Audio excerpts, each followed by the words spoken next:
علی بھائی اگلا سوال ہے، آپ کے بار بار توجہ دلانے اور لکیر پیٹنے کی برکات بالآخر ظاہر ہو گئی ہیں، اور بریلویوں کے پبلشر شبیر برادرز نے اپنی مشہور بک ہشت بہشت میں موجود فوائد السالکین میں سے چشتی رسول اللہ والا گستاخانہ واقعہ نکال کر نئی پرنٹنگ بھی کر دی ہے۔ اب آپ کی بھی یہ اخلاقی ذمہ داری ہے کہ بریلوی علماء کے اس عمل کو اپریشیٹ کریں۔ دیکھیں جی، میں غیر مشروط طور پر شبیر برادرز کو اور ان سے متعلقہ جو بریلوی علماء ہیں انہیں مبارکباد پیش کرتا ہوں۔ بہت اچھی ایفرٹ انہوں نے کی ہے، اور کم از کم ہمارا مقدمہ انہوں نے مان لیا کہ یہ واقعی دین کی جڑ کاٹنے والا واقعہ تھا اس کے اندر۔ لیکن جان کی امان پاؤں تو کچھ عرض کروں کہ اب ان علماء کی بھی ذمہ داری ہے کہ جن علماء نے چشتی رسول اللہ والے واقعے کا جھوٹا دفاع کرنے کی کوشش کی، ان کی وہ تمام ویڈیوز یوٹیوب سے ہٹوائیں، یا ایٹ لیسٹ یہ کہیں کہ انہوں نے غلط دفاع کیا۔ یہ بھی ہونا چاہیے نا۔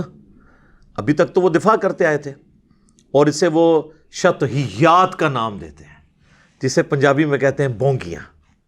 کہتے ہیں بزرگوں کی یہ شطحیات ہوتی ہیں، جب وہ خاص کیفیت میں ہوتے ہیں نا تو ان سے اس طرح کی چیزیں نکل جاتی ہیں، اور اس میں وہ سہارا لیتے ہیں۔ وہ کہتے ہیں کہ جی دیکھیں ایک حدیث ہے، بس وہ اتنا ہی کہہ سکتے ہیں نا۔ وہ سیدنا علی کا قول ہے صحیح بخاری میں تعلیقاً، امام بخاری ایک چیپٹر کی ہیڈنگ کے اوپر لے کے آئے ہیں، اور اس کی پوری سند بھی موجود ہے سنن ابن ماجہ کے اندر، یہ حدیث جامعہ ترمذی کے اندر بھی موجود ہے، کہ نبی صلی اللہ علیہ وآلہ وسلم نے فرمایا کہ 3 قسم کے لوگ ہیں جن سے اللہ نے اپنی شریعت کا قلم اٹھا لیا ہے۔ نمبر 1، جو مجنون ہو، پاگل ہو جائے، اس کی عقل کام نہیں کر رہی ہے، اکاؤنٹیبلٹی ختم۔ نمبر 2، سویا ہوا شخص، اور نمبر 3، چھوٹا بچہ جو ابھی نابالغ ہے۔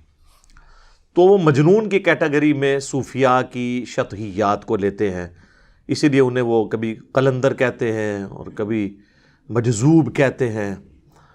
میرا خیال ہے اس کے ساتھ ان کو مجنون بھی کہہ دینا چاہیے، کوئی حرج نہیں ہے، کیونکہ آپ مجنون والی حدیث لے رہے ہیں نا، اس میں تو مجنون کا لفظ ہے۔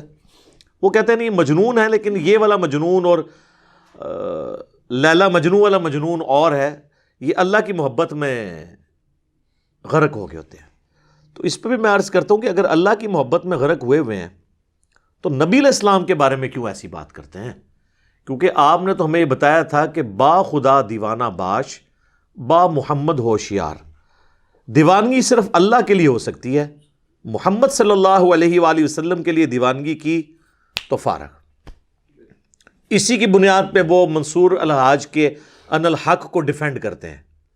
وہ کہتے ہیں اس نے ان الحق کہا تھا، اگر وہ کہتا نا انا محمد تو ہم اسے کافر کہتے ہیں، چاہے وہ جذب میں کہتا، چاہے وہ شطحیات کی طور پہ کہتا، ہم نہ مانتے۔ تو سر یہ تو نبی علیہ السلام کے بارے میں چشتی رسول اللہ والا واقعہ تھا۔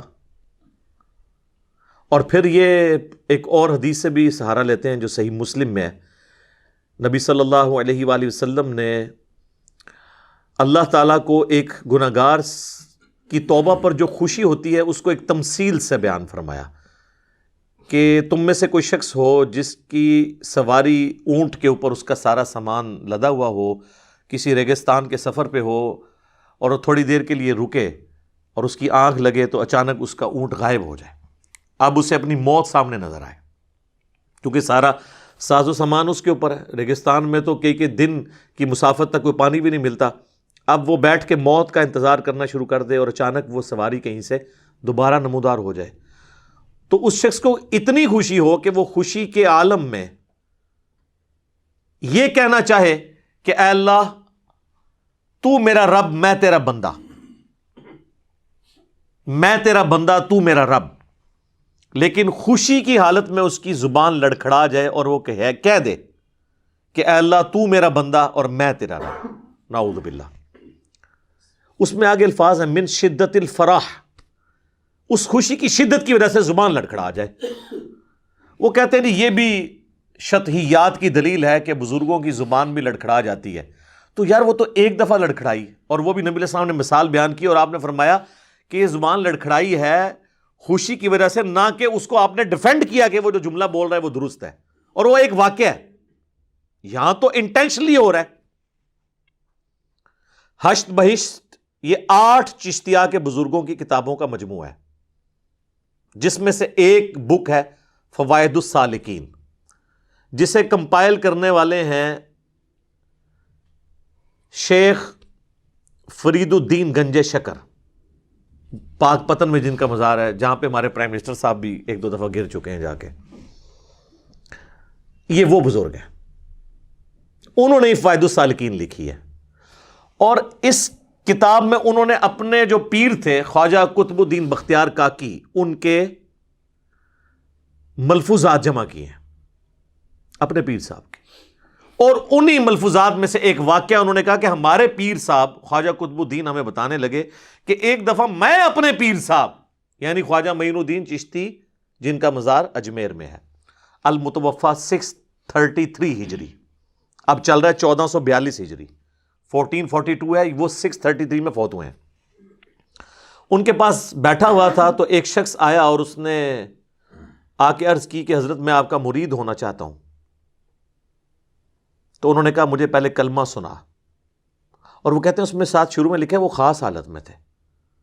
یہ خاص حالت میں نا ان سے تھوڑا مس ہینڈلنگ ہوئی ہے، تو وہ پھر میں خادم رضوی والی بات کروں گا جو وہ کہا کرتے تھے کہ نو الکانا جانو جیڑا پونک دا جے نبی اتے پونک دا جے، نعوذ باللہ من ذالک صلی اللہ علیہ وآلہ وسلم. تو یہ نبی علیہ السلام کی گستاخی کی نا، با خدا دیوانہ باش والی بات تو ہم مان لیتے آپ کی، با محمد تو آپ کو ہوشیار رہنا چاہیے تھا. کہتے ہیں خاص حالت میں تھے تو انہوں نے کلمہ پوچھا تو مرید نے پڑھا لا الہ الا اللہ محمد الرسول اللہ صلی اللہ علیہ وآلہ وسلم. تو ظاہر ہے تو انہوں نے کہا کہ اب ایک دفعہ ویسے پڑھ کلمہ جیسے میں تمہیں پڑھوا رہا ہوں. پھر انہوں نے کہا بیٹا پڑھ لا الہ الا اللہ چشتی رسول اللہ، تو اس نے پڑھ دیا، نعوذ باللہ. اس کے بعد انہوں نے کہا کہ دیکھو میں نے یہ کلمہ تمہارے امتحان کے لیے پڑھوایا تھا، کلمہ وہی ہے جو پہلے تم نے پڑھا، لیکن اس کی بنیاد پہ میں نے چیک کرنا تھا، یعنی تم مجھے اپنا پیر ماننے کے لیے یعنی جو بھی میں کہوں، یعنی ان بریکٹس میں اگر خلاف شرع کام بھی کہوں تو کرنے کو تیار ہو جاؤ گے. تو یہ میں نے چیک کرنے کے لیے پڑھوایا تھا، باقی کلمہ وہی ہے. پھر اس کو مرید کیا اور بہت کچھ نوازا. وہ کہتے ہیں دیکھیں بعد میں انہوں نے کہہ دیا نا کلمہ وہی ہے. سر یہ کہنا کافی نہیں ہے، اس کے بعد انہیں یہ کہنا چاہیے تھا کہ میں نے یہ کفریہ جملہ نکلوا کر تمہیں بھی کافر کیا وقتی طور پہ، کیونکہ آپ کو یہ کہتے ہیں نا کہ اگر کوئی شخص جرمنی میں جانے کے لیے جھوٹا بھی لکھ دینا اپنے آپ کو قادیانی تو وہ قادیانی ہو جاتا ہے، اور یہاں تو وہ بول رہا ہے تو بلوانے والا بھی کافر ہوا. یعنی ہم بزرگوں کے بارے میں تو حسن ظن رکھتے ہیں کہ انہوں نے نہیں کلوایا ہوگا، 1 ٹن حسن ظن رکھ لیتے ہیں، یعنی جو کتابوں میں ملتا ہے، ہو سکتا ہے تبدیل ہو گئی ہوں واللہ عالم. تو اس کے بعد ان کو خود بھی کلمہ پڑھ کے مسلمان ہونا چاہیے تھا، اور کہتے کہ بیٹا میں چونکہ اب دوبارہ مسلمان ہوا ہوں تو کافر ہونے کی وجہ سے میری بیعت ٹوٹ گئی تھی، پہلے میں اپنا کوئی پیر تلاش کرتا ہوں تاکہ میری لنک نبی علیہ السلام تک جڑ جائے. اب میں تصوف کی لینگویج میں بات کر رہا ہوں، صوفیاء کو پتہ چل جائے گا کہ میں یہ کیا کہہ رہا ہوں، کیونکہ وہ بیعت تو کر نہیں سکتے تھے. کلمات کفر کے بعد تو اپنی بیعت ٹوٹ گئی اور نکاح بھی سر ٹوٹا. پہلے تو جا کے پیر تلاش کروں، پھر ایک مولوی تلاش کروں، اپنی زنانی کو تو پتہ ہی نہیں وہ فارغ ہو گئی ہے، پھر تنوں مرید کرنا، پھر تیری بھی زنانی جڑی ہے وہ بھی نکاح پڑھواواں. یہ پوری کرالوجیز اس کی بنتی ہیں، اس سے چھٹکارا ممکن نہیں ہے. تو یہ لیم ایکسکیوزز ڈیوائز کرتے تھے. بہرحال یہ میں نے مبارکباد غیر مشروط پیش کی، لیکن یہ میری گزارشات ہیں، اور یہ اتنا بھی خوش ہونے والی ضرورت نہیں ہے، اس لیے کہ انہوں نے واقعہ نکالا نہیں ہے، اس میں چشتی کی جگہ محمد لکھ دیا ہے بس صلی اللہ علیہ وآلہ وسلم. واقعہ اپنی جگہ موجود ہے، اور وہ اتنا ایمبیگوس واقعہ ہو گیا، یعنی چور اپنی لنگوٹی چھوڑ جاتا ہے نا، اس سے تو بہتر تھا پورا واقعہ نکال دیتے. اب اس میں یہ لکھا ہوا ہے کہ وہ مرید سے پوچھا کلمہ کیا پڑھتا ہے، اس نے کہا ان کا ایک بار اب اس طرح پڑھ جس طرح میں کہہ رہا ہوں. اونج مان جی میں بڑے مندے نے ٹھیک ہے، بقول مصباحی صاحب کے. اب انجینئر مرزا محمد علی کو کیا پتا بابا ہوتا کیا ہے، وہ تو اس کو تو حضرت جی جو پیچھے سے پیسے آ رہے ہیں نا اس کو تو وہ نظر آ رہا ہے، اس کو کیا پتا بابا ہوتا کیا ہے. بابا اپنے زمانے میں ایک زمانہ ہوتا ہے، بابا اپنے جہاں میں ایک جہاں ہوتا ہے، اس کا وکھرے ایک جہاں ہوتا ہے. یہ اس کو نہیں پتہ اور نہ اس کی باتوں میں آنا ہے انشاءاللہ. میرا ارادہ بن رہا ہے کیونکہ اب وہ ہمارے بابوں کی طرف آ رہا ہے اور ہم نہیں اپنے بابوں کی برداشت کر سکتے. منوس تجھے کیا پتہ بابے ہوتے کیا ہیں, تجھے کیا پتہ باجزید کہتے کس کو ہیں, تجھے کیا خبر جنید کس ہستی کا نام ہے حضرت. اس لیے اس کی بات بھی نہ سنا کرو حضرت, وہ بھی دل میں شک ڈال دے گی حضرت. اور انشاءاللہ بس میں توفیق مانگ رہا ہوں اپنے اللہ سے, بڑی جلدی میں نے انشاءاللہ اس کا رد شروع کرنا ہے. ایویں بکواس کر رہا ہے اپنے کمرے میں بیٹھ, یہ کیا ہوا, تیرا کمرہ, تیرا کیمرہ, تیرے ہی لوگ, تیری کتابیں, تیری باتیں, کسی دن ہمیں بھی بلا نا, تو اسی طرح لائیو چلا نا بھائی, تیری اپنی دنیا, تیری اپنی باتیں, یہ کیا حضرت ہوا. اس لیے میرے دوستو آپ بھی تھوڑا آپ بھی دیکھو نا حضرت, وہ کیا بھائی, اگر وہ اتنا ہی حق پہ ہے تو کیوں ڈرتا ہے. ہم نہیں گنے لے کے جائیں گے اور ہمیں گن کی لوڑ ہی نہیں, ہم تو درود والے ہیں حضرت. ہاں ہم نہیں برود والے حضرت, ہمارا درود ہی ہمارا برود ہے حضرت, ہمیں نہیں لوڑ کوئی بھی حضرت. ہاں بلائے نا حضرت, اگر وہ اتنا ہی سچا ہے. اگر اصل میں لوگوں کا بھی تھوڑا مزاج بن گیا ہے کہ باطل کو جلدی تسلیم کر لیتے ہیں حضرت. اب بات اتنی جلدی نہیں حضرت جی, اگر چلو 100 نکال دیا تو کیا 1300 سالوں سے دنیا باطل پہ تھی, آج تو حق والا جم پڑا ہے, تجھے کیا نظر آ گیا الو کے پٹھے. تو بہرحال یہ جو ہے نا کتابیں پڑھا کرو حضرت جی, خود دیکھا کرو کہ ہمارے بڑے تھے کیا ہے. اب تو پتہ نہیں کیا ہو رہا. نہیں جی اسی تے انج مننا ہے, او بھائی انج نہ من جویں وڈیاں نے منے, تو بھی انج ہی من یار. یہ نہ کھیل کھیلنا یار, اپنے چاء اور لاڈ میں اس طرح نہ کر, یہ تیرا چاء لاڈ غلط ہے. او بھائی اس طرح ہی من جویں انہاں نے منیا یار, نہ کر, نہ امت نو پاڑ, خدا دا واسطہ نہ کرو اس طرح, نہ کرو اس طرح حضرت. اور میں بزرگ بیٹھی ہیں, خدا کا واسطہ اپنی سٹیجوں کے رنگ بدلو یار, خدا کا نام لو یار, کیا کرنے نکلے ہو تم. میں آپ سب سے بٹھا دوں ایسوں کو نیچے, تھلے بیٹھ, سانو نہ سنا ہے, سانو وہ سنا جڑی وڈیاں نے لکھی ہے, سانو نہ سنا ہے, نہ اسی تیری سننی, تو اپنا نواں کول ہی رکھ, سانو نہ اپنا نواں دے تو کوئی. ہاں یہ بدلو بھائی اپنی سٹیجوں کا رنگ. یہ بالکل یہ غلط ہو رہا ہے سارا. اب پانی سر کے اوپر سے گزر رہا ہے ادھر, ہر دوسرے دن کو الو کا پٹھا اٹھتا ہے اور نئی بکواس شروع کر دیتا ہے. بھائی یہ تو آج تک کسی کو نہیں سوجا, جو نئی بات ہی ہم نے سن لی. تو اب وہ جو وڈوں نے جو پڑھوایا تھا وہ تو اپنے نام کا پڑھوایا تھا, انہوں نے اس چشتی کو محمد بنا دیا, اور پھر اس کے بعد اگلے جملے ہیں کہ نہیں کلمہ اس نے پڑھ جس نے پہلے پڑھتا تھا. تو اب وہ ظاہر ہے پتہ چل جائے گا کہ بعد میں کچھ اور پڑھایا, تو اب وہ واقعہ گڑبڑ ہو گیا. لیکن وہ جس کو کہتے ہیں نا لک وشکاری ہے, یعنی چارپائی پہ آپ سر اس طرف رکھ لیں, پاؤں اس طرف, پاؤں کو ادھر لے جائیں, ساری طرف, یعنی وہ تو واقعہ انہوں نے نکالا نہیں ہے سر. یہ پہلے تو اپنی تصحیح کریں سوال کرنے والے, انہوں نے اس واقعے میں صرف اس لفظ کو چینج کر کے چشتی کو کر دیا ہے. تو یہ تو اور لوگوں کو مصیبت میں ڈال دیا ہے. یہ پورا واقعہ نکال دیتے, لیکن اس پہ بھی ہم نے راضی نہیں ہونا. اگر آپ پورا واقعہ نکالیں گے تو کیا کہہ کے نکالیں گے کہ یہ بات کتاب و سنت کے خلاف ہے.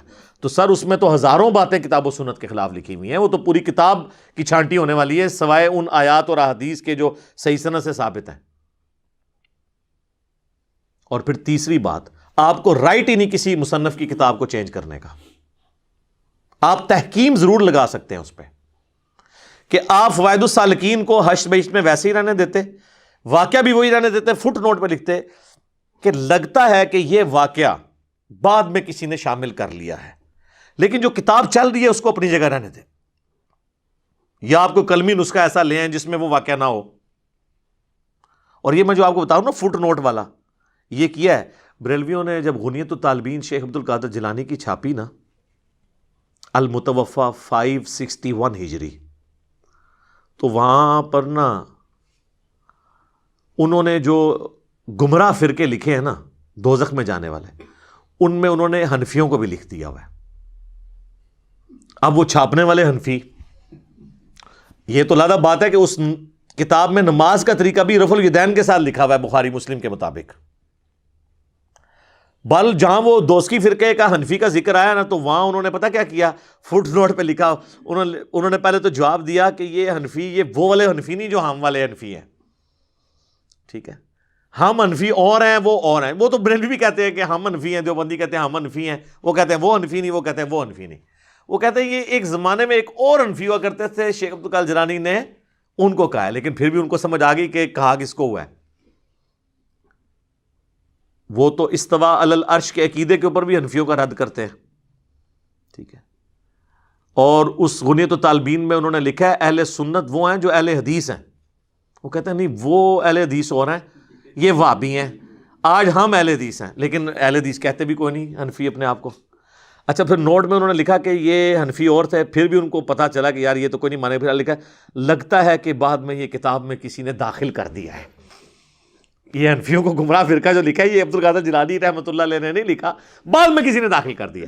تو آپ بھی اس طرح کریں کہ فٹ نوٹ لکھیں، مصنف کی کتاب آپ نہیں چینج کر سکتے.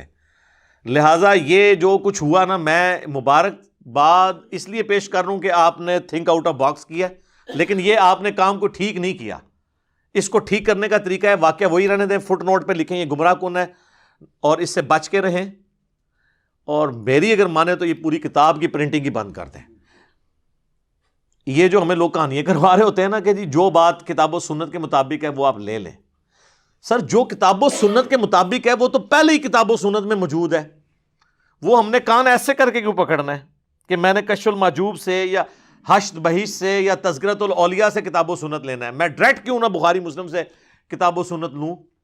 جس طرح ہمارے وہ باپا جانی ہیں جو الیاس قادری صاحب، وہ بعض اوقات بخاری اور مسلم کی احادیث بھی نا تصوف کی کتابوں کے ریفرنس سے بیان کر رہے ہوتے ہیں. جلال الدین سیوطی اپنی کتاب شرح الصدور میں لکھتے ہیں، اور وہ آگے جو حدیث بیان کر رہے ہوتے ہیں وہ بخاری کی حدیث ہوتی ہے. شرح الصدور کا کیا لینا دینا ہے؟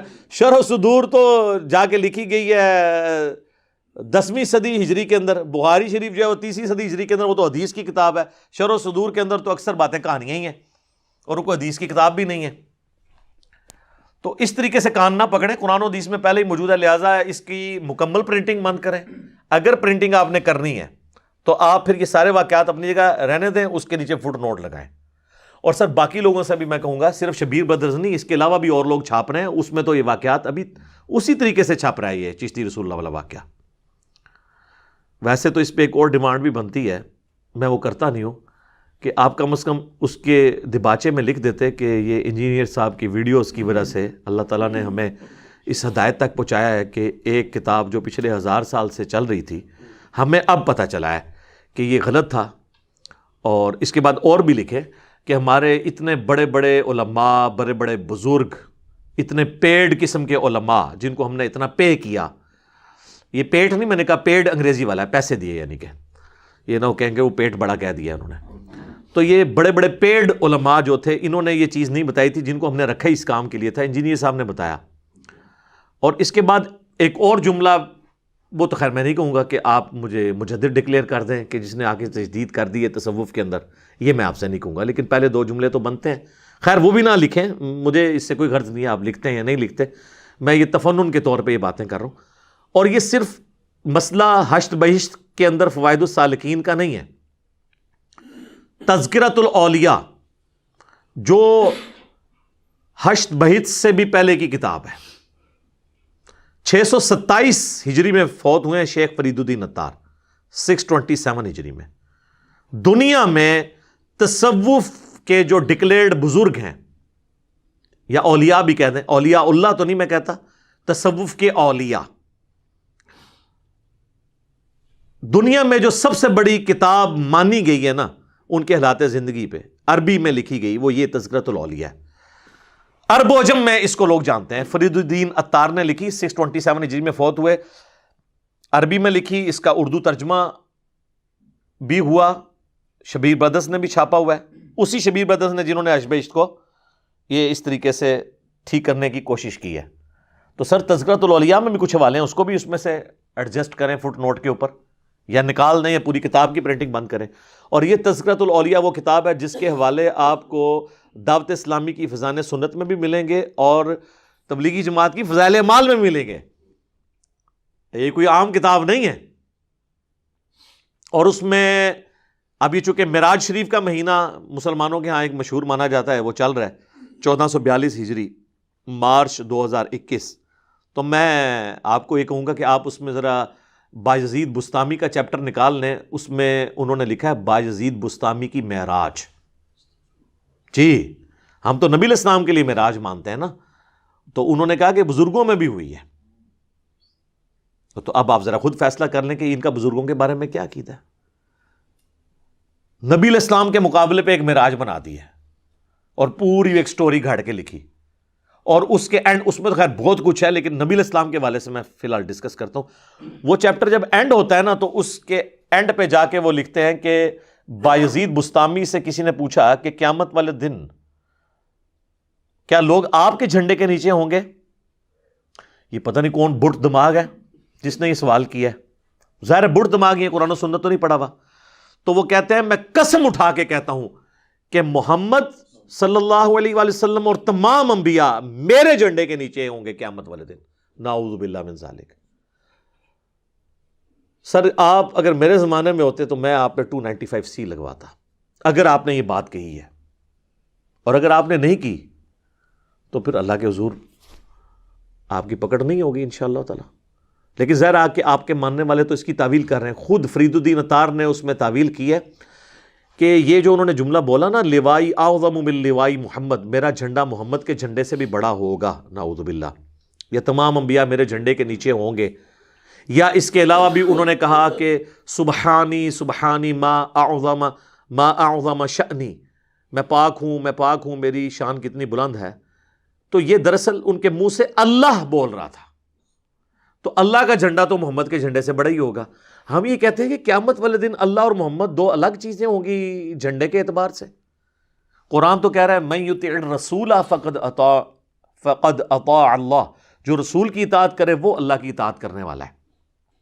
تعلیمات کے پوائنٹ آف ویو سے اللہ اور رسول ایک آرگینک ہے, ایک آرگینک ہول ہے. تو یہ بیچ میں بایزید صاحب کہاں سے آ گئے خام خائی؟ اور سر انہوں نے کبھی صحیح مسلم پڑھی ہوتی تو نبی علیہ السلام کا وہ فرمان پڑھتے کہ نبی صلی اللہ علیہ وآلہ وسلم نے فرمایا قیامت والے دن سب سے پہلے میں اپنی قبر سے نکالا جاؤں گا, سب سے پہلے میں شفاعت کروں گا, اور سب سے پہلے میری شفاعت قبول کی جائے گی. اور ایک اور حدیث ہے صحیح مسلم کے اندر کہ نبی علیہ السلام نے فرمایا سب سے پہلے میں جنت کا دروازہ کھٹکھٹاؤں گا اور داروغے جنت پوچھیں گے کہ کون, تو میں کہوں گا محمد صلی اللہ علیہ وآلہ وسلم. تو وہ دروازہ کھولتے ہوئے کہے گا کہ مجھے اللہ کی طرف سے حکم بھی یہی تھا کہ آپ کے نام پہ میں نے دروازہ کھولنا ہے, آپ سے پہلے کسی کے لیے دروازہ نہیں کھولنا. یہ ہے سر مسلم شریف. اور اس سے بھی بڑھ کر یہ کمپائل کرنے والے امام کا نام ہے ابو الحسین مسلم بن حجاج القشیری. اور یہ لوائی اعظم من لوائی محمد والی یہ گستاخانہ بات کرنے یا ان کی طرف منسوب اس بندے کا نام ہے ابو یزید بستامی, یزید دا ابا یا یزید والا. اور ایک کون ہے ابو حسین, واقعی یہ حسینی ہے.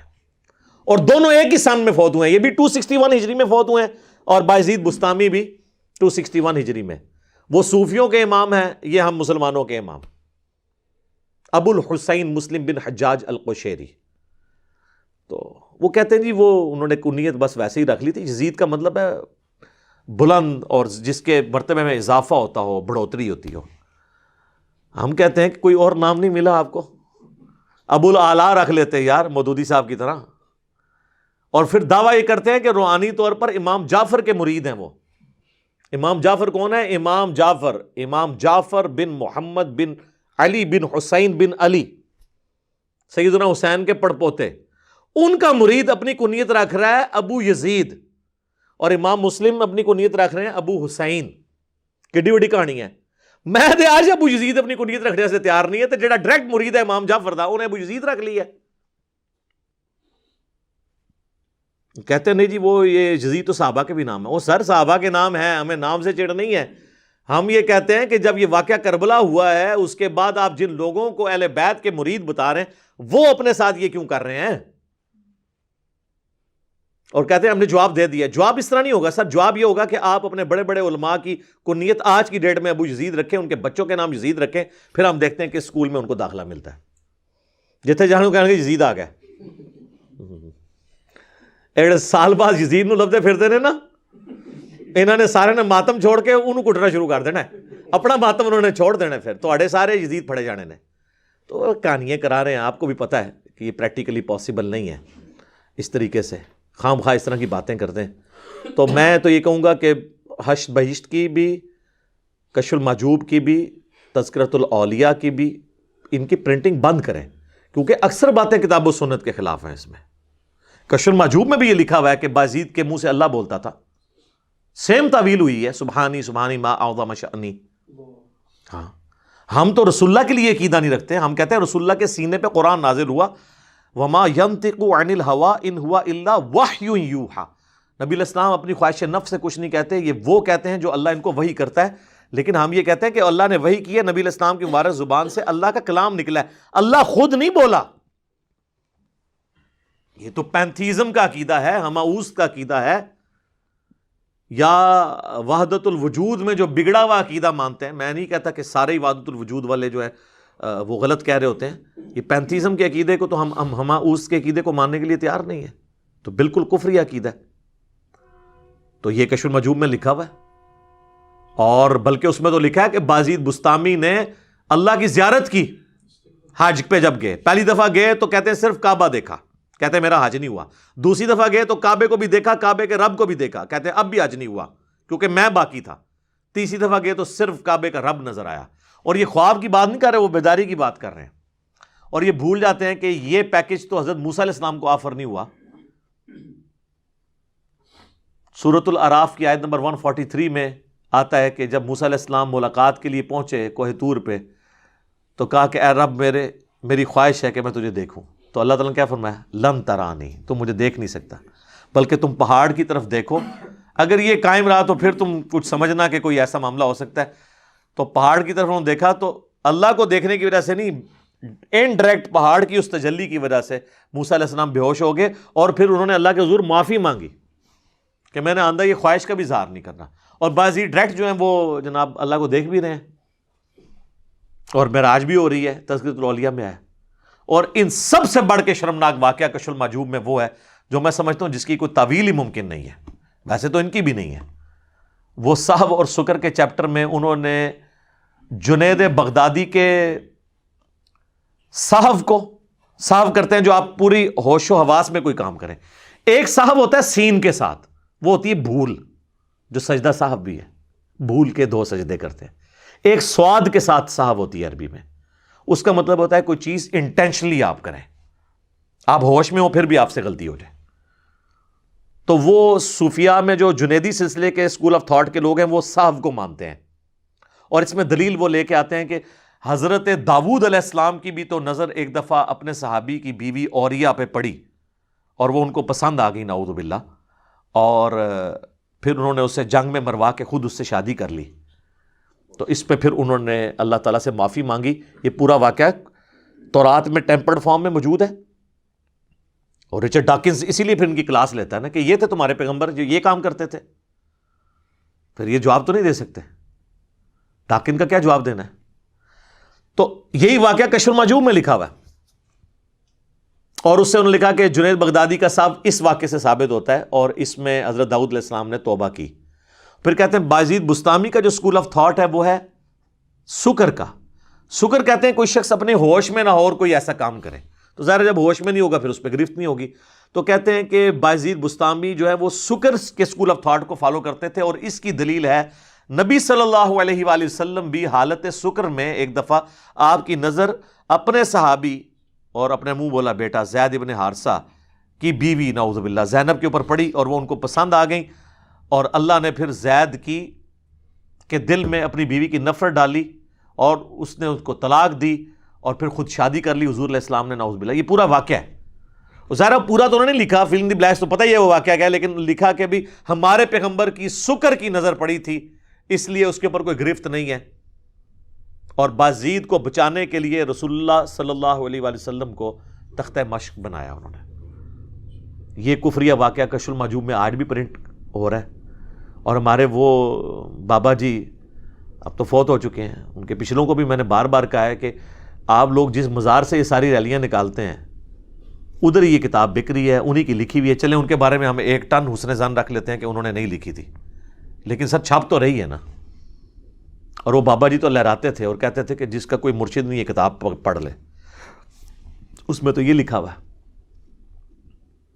لیکن نجی محفلوں میں یہ مانتے ہیں. پاکستان لیول کے ایک بریلویوں کے مفتی ہیں اور بہت بڑے مناظر ہیں، میں نام نہیں لیتا، انہوں نے مجھے خود یہ بات کہی کہ یہ بالکل گستاخانہ واقعہ ہے، اور میں نے رسول اللہ کا کلمہ پڑھا ہے، داتا صاحب کا کلمہ نہیں پڑھا ہوا، میں اسے لانے برات کرتا ہوں. لیکن میں نے ان کو کہا کہ آپ اس پہ ایک ویڈیو بنائیں. وہ کہتے ہیں کیوں مروانے لگے ہو یار مجھے، میری عوام نہیں چھوڑے گی مجھے. خیر ان سے بھی بڑے ایک بہت بڑے عالم ہیں, وہ تو لکھ گئے ہیں انجانے میں, پیر کرم شاہ صاحب الازہری, جن کا ترجمہ میں نے سامنے رکھا ہوتا ہے جمال القرآن جب میں درس قرآن کرتا ہوں, بحیرہ شریف والے, جن کے لاکھوں سٹوڈنٹ ہیں دنیا میں. سب سے بڑا ان کے لائق ترین سٹوڈنٹ میں سے ڈاکٹر طاہر القادری صاحب ہیں, پیر کرم شاہ صاحب کے سٹوڈنٹ ہیں وہ. اور پیر کرم شاہ صاحب نے 1947 میں جب پاکستان بنا تھا, اس سال انہوں نے دورہ حدیث کیا تھا اعلیٰ حضرت کے خلیفہ نعیم الدین مراد آبادی کے پاس. یہ اور مفتی احمد جان نعیمی, یہ دونوں کلاس فیلو تھے. انہوں نے ضیاء القرآن کے اندر سورۃ الاحزاب کی تفسیر میں جہاں زید ابن حارثہ کا ذکر آتا ہے, وہاں انہوں نے لکھا ہے کہ کافروں نے سازش کر کے ہماری کتابوں میں یہ واقعات داخل کیے ہیں. یہ زید ابن حارثہ کا اور رسول اللہ صلی اللہ علیہ وسلم کا وہ جو معاملہ ہے, انہوں نے تو اسے کافروں کی سازش قرار دیا ہے تصوف کی کتابوں میں. لیکن وہی پیر کرم شاہ صاحب ہیں, انہی کے مکتبہ ضیاء القرآن سے وہ چھپ رہی ہے کشف المحجوب, اور اس کا مقدمہ بھی پیر کرم شاہ صاحب نے لکھا اور کہا یہ بڑی اچھی کتاب ہے. میرا خیال ہے انہوں نے پڑھی تو ہوگی نہیں, اگر پڑھی ہوتی تو کم از کم یہ ہائی لائٹ تو کرتے. اچھا دیوبندیوں کو میں ایک ایج دوں گا, دیوبندیوں نے بھی کشف المحجوب کا ترجمہ چھاپا ہے. ان کے وہ بڑے صوفی باد صفا ہیں عبدالرؤف صاحب, یہ دونوں ترجمے ہمارے پاس پڑھے ہیں. اس میں انہوں نے فٹ نوٹ پہ لکھ دیا ہے, یہ صاحب اور سکر کے واقعے میں انہوں نے لکھا ہے کہ نہ جانے کیوں صوفیاء اس قسم کے واقعات سے سہارا لیا کرتے تھے, یہ پیغمبروں کی شان یہ واقعات نہیں ہیں. اس نے اپنے ایمان کا اظہار کیا ہے, لیکن اس نے یہ بھی مانا کہ صوفیاء نے لکھے ہیں. اس کے بعد اس کو یہ کہنا چاہیے تھا کہ جو رسول اللہ کا گستاخ ہو میں اسے بزرگ ماننے کے لیے بھی تیار نہیں ہوں, یہ بھی کہنا چاہیے تھا نا. ٹھیک ہے, تو وہ اپنا کچھ حصہ انہوں نے رکھ لیا تاکہ پتہ چل جائے کہ یار یہ بھی ہم نے کیا ہے. اور پیر کرم شاہ صاحب نے بھی علیحدہ سے تو مانا ہوا ہے, لیکن یہاں انہوں نے مقدمہ پورا لکھ دیا اس کے حق کے اندر. تو یہ بھی ہم نے بار بار اس کو ہائی لائٹ کیا کہ خدا کے لیے یہ ان کتابوں میں سے, بلکہ ان کتابوں کی پرنٹنگ بند کریں. ان کتابوں کے اندر تو بہت کچھ لکھا ہوا ہے, یعنی میں پورا ایک لیکچر دے سکتا ہوں کہ 90% سے زیادہ جو ہے نا اس کے اندر کہانیاں ہی لکھی ہوئی ہیں. اگر آپ نے وہ کہانیاں سننی ہیں تو ہمارے سلمان مصباحی صاحب اکثر اسی میں سے واقعات بیان کرتے رہتے ہیں, تو وہ آپ سن سکتے ہیں, آپ خود پڑھ بھی سکتے ہیں. ہمیں تو ان چیزوں کے ساتھ جو رسول اللہ کو اٹیک کرنے والی چیزیں ہیں نا, نعوذ باللہ من ذالک, ایٹ لیسٹ اس کے تو اوپر ہم بات کریں گے نا. اب آپ دیکھیں یہ جو میں نے سب سے خطرناک عبارت بتائی ہے کشف المحجوب کی, صاحب اور سکر والی, زید بن حارثہ والا واقعہ, تو اس کی ایک بریلویوں کے چھوٹے سے بچہ ہے, وہ میں اس کو مفتی بھی نہیں کہتا, مولوی ایک چھوڑا انہوں نے بچوڑا, اس نے تعویل کی ہے. وہ کہتا ہے اس طرح کی گستاخی تو صحیح مسلم میں بھی موجود ہے. اچھا جی, صحیح مسلم میں کیا گستاخی ہے, وہ ذرا گستاخی سنیں اور کس طرح اس کو ریلیٹ کر رہا ہے. صحیح مسلم میں حدیث ہے کہ نبی علیہ السلام ایک دفعہ بیٹھے ہوئے تھے, تو سامنے سے کچھ عورتیں گزری, تو آپ کی نظر ایک عورت کے اوپر پڑ گئی, تو آپ نے فوراً ہٹا لی. جو صحیح مسلم میں ایک اور حدیث ہے کہ اگر تمہاری پہلی نظر پڑ جائے کسی عورت پہ تو مجھے میرے رب نے حکم دیا کہ میں فوراً ہٹا لوں. نبی علیہ السلام نے ہٹائی اور پھر آپ اپنے گھر میں گئے, اپنی بیوی کے ساتھ ازدواجی تعلق قائم کیا, پھر واپس آئے, اور آپ نے فرمایا کہ اگر تمہاری اچانک نظر کسی عورت پہ پڑ جائے تو وہ فوراً اپنی بیوی کے پاس آئے, کیونکہ اللہ نے اس کے پاس بھی وہی چیز رکھی ہوئی ہے, یوں اس چیز سے اس عورت کا خیال اس کے دل سے دور ہو جائے گا. تو بالکل یہ ایک نارمل بات ہے جو نبی علیہ السلام نے کی ہے. اس کو وہ اس سے لیٹ کر رہا ہے جو کشف المحجوب میں لکھا ہے کہ جی وہ زید ابن حارثہ کی بیوی پہ حضور کی نظر پڑ گئی, اور پھر زید ابن حارثہ کے دل میں اپنی بیوی کی نفرت پڑ گئی, حضور نے تو اللہ کو خوش کرنا تھا نعوذ باللہ, اور تاکہ وہ طلاق دیں پھر حضور شادی کر لیں. شادی تو ہوئی لیکن وہ اس وجہ سے نہیں ہوئی, وہ سورۃ الاحزاب میں ہے اللہ تعالیٰ نے یہ رسم توڑنی تھی کہ منہ بولا بیٹا اصل بیٹا نہیں ہوتا, اس لیے حضور کا رشتہ کروایا سیدہ زینب کے ساتھ. اللہ نے قرآن میں اس کی ریزن بتائی ہوئی ہے. ٹھیک ہے, وہ کہتا نہیں قرآن میں لکھا ہے تم اپنے دل میں ایک بات چھپاتے تھے, اور اس بات سے مراد یہ تھی, وہ بات یہ نہیں تھی, اس بات کا ذکر قرآن میں موجود ہے. حضور علیہ السلام معاشرے کے بھی شرم کرتے تھے کہ یہ کیا کہیں گے, کل تک بیٹا بنایا ہوا تھا, آج اپنی بہو کے ساتھ شادی کر رہا ہے. لیکن اللہ تعالیٰ نے کہا نہیں, جب بڑا بندہ یہ رسم توڑے گا نا تو رسم ٹوٹے گی. تو حضور تو شرماتے تھے, حضور تو کئی جگہ شرماتے تھے. سورۃ الاحزاب میں آتا ہے کہ تم جب نبی کو مسئلہ پوچھنے جاتے ہو, ان کے گھر بیٹھے رہتے ہو اور بیٹھ کے گپیں مارتے رہتے ہو, حضور علیہ السلام شرم کی وجہ سے تمہیں وہاں سے اٹھاتے نہیں, حالانکہ آپ کو تکلیف ہو رہی ہوتی ہے. آپ بخاری مسلم میں حدیثیں اٹھا کے دیکھیں, حضور کی بیویاں, گھر ہی اتنا تنگ تھا, وہ ایک کونے میں یوں دیوار کے ساتھ لگ کے بیٹھ جاتی تھی یوں پردہ لے کے. اب ظاہر ہے کوئی بیٹھک لادہ نہیں تھی, اب وہ ایک ایک 1.5 گھنٹہ لوگ مسئلے پوچھ رہے ہیں، حضور کی بیوی ایسے سائڈ پہ بیٹھی ہے. اب مجھے بتائیں کتنی تکلیف دہ چیز ہے. حضور پھر بھی قرآن میں آتا ہے کہ حضور تمہارا حیا فرماتے ہیں. اللہ نے فرمایا میں حیا نہیں کرتا ہوں، آمدہ سے کوئی مسئلہ ہو فوراً پوچھو اور نکلو. رسول اللہ تمہارا خیال کرتے ہیں لیکن اللہ حق بات کہنے سے نہیں شرماتا. تو حضور علیہ السلام کی تو ایک مبارک عادت تھی. تو آپ دل میں کیا چھپاتے تھے کہ یہ لوگ کیا کہیں گے، لیکن اللہ نے فرمایا ہم آپ کے پیچھے کھڑے ہیں، انشاءاللہ آپ کے ذریعے اس رسم کو توڑیں گے. تو وہ اس بریلویوں کے اس چوزے نے کہا کہ جی مسلم شریف میں بھی گستاخی ہوئی ہے، تو یہ کیوں نہیں ہائی لائٹ کرتا؟ اب مجھے بتائیں ان 2 واقعات کا کوئی تعلق ہے؟ ہاں، تعلق کس طرح ہوتا میں آپ کو بتاتا ہوں. اگر ہوتا کہ نبی علیہ السلام کی اچانک نظر جس عورت پہ پڑی، جیسے ہی وہ اپنے گھر پہنچی اس کے خاوند کی نفرت اللہ نے اس کے دل میں ڈالی اور اس نے اس عورت کو طلاق دی، اور وہ عورت چل کے حضور کے پاس آ گئی اور حضور نے اسے شادی کر لی. پھر یہ کشر ماجوب والی گستاخانہ عبارت بننی تھی. تم اللہ کے بندو اللہ سے ڈرو. ایک گدھے کے اوپر کالی اور سفید لکیریں پھیر کے زیبرا نہیں بنایا جا سکتا، ٹھیک ہے جی؟ تو تم اپنی جو ہے وہ گدھوں والی عبارتوں کو چھپانے کے لیے ان پہ کالی اور سفید لکیریں پھیرتے ہو. بخاری مسلم کی شرم کرو. اللہ نے پھر تم پہ ایسے لوگ چھوڑے ہوئے ہیں جو تمہیں پکڑ لیں گے اور پھر وہاں چھوڑ کے آئیں گے کہ جہاں آپ کی پبلک آپ کو پھر پوچھے گی کہ یہ آپ کے ساتھ ہو رہا کیا ہے.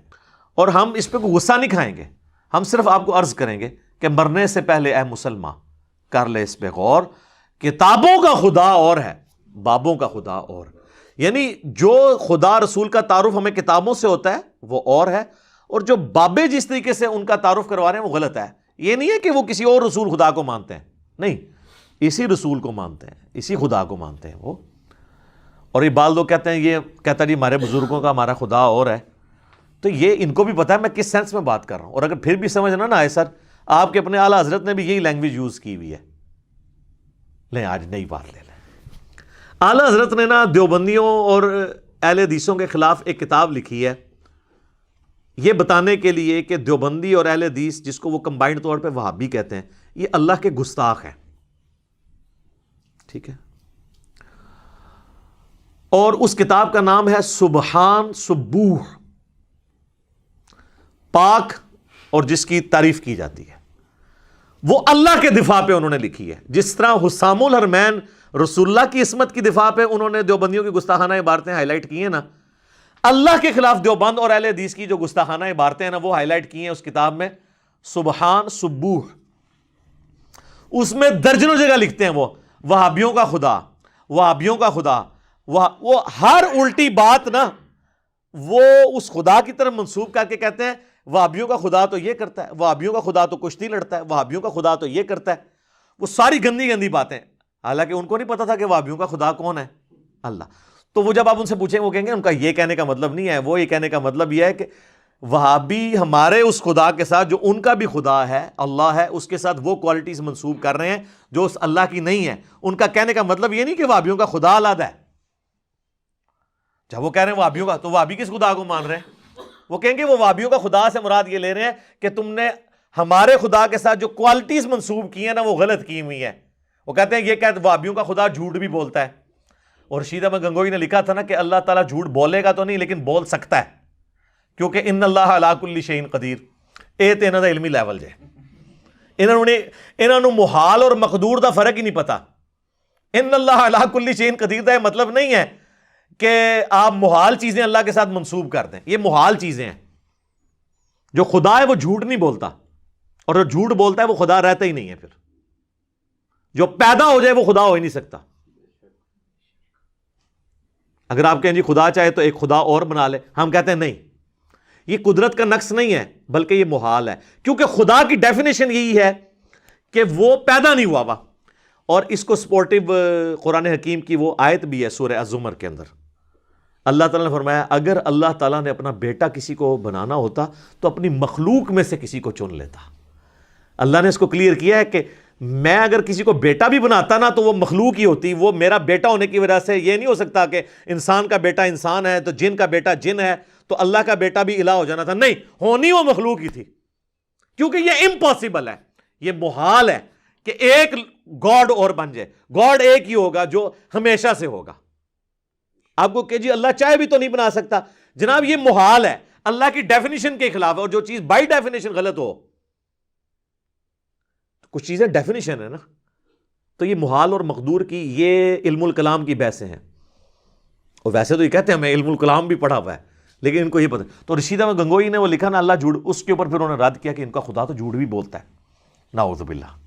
ٹھیک ہے, تو وہابیوں کا خدا, وہابیوں کا خدا. ادھر نہیں ان کو خیال آتا کہ جی وہابیوں کا خدا ہو رہا ہے, وہ کہتے ہیں نہیں خدا ہی ہے. تو سب میرے بھی اس شعر کا یہ مطلب ہے کہ مرنے سے پہلے اے مسلمان کر لے اس پہ غور, کتابوں کا خدا اور ہے, بابوں کا خدا اور.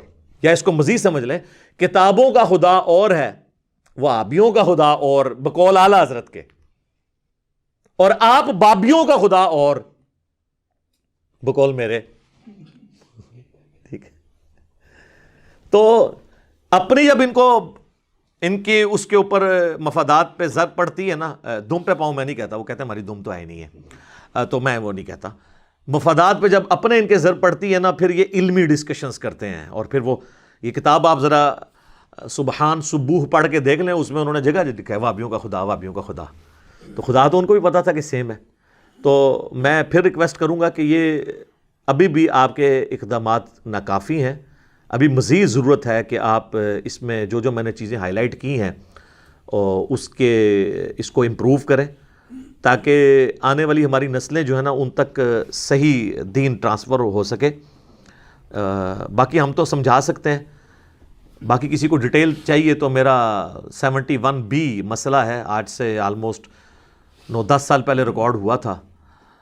انڈیا اور پاکستان کے بزرگوں کی 19 گستاخانہ عبارات کا تحقیقی جائزہ.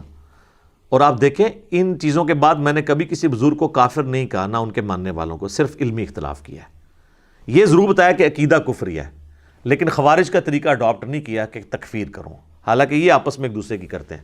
میں نے ان کی کبھی تکفیر نہیں کی, صرف علمی طریقے سے اختلاف کیا ہے. تو آپ بھی ہمیں گالیاں دینے کی بجائے اور اپنے بزرگوں کو بچانے کی بجائے علمی طریقے سے ہمارے ساتھ اختلاف کریں. ہمارا مقصد کسی بزرگ کو بدنام کرنا نہیں ہے, بلکہ رسول اللہ صلی اللہ علیہ وآلہ وسلم کی عفت اور عصمت کا دفاع کرنا ہے. ٹھیک ہو گیا جی.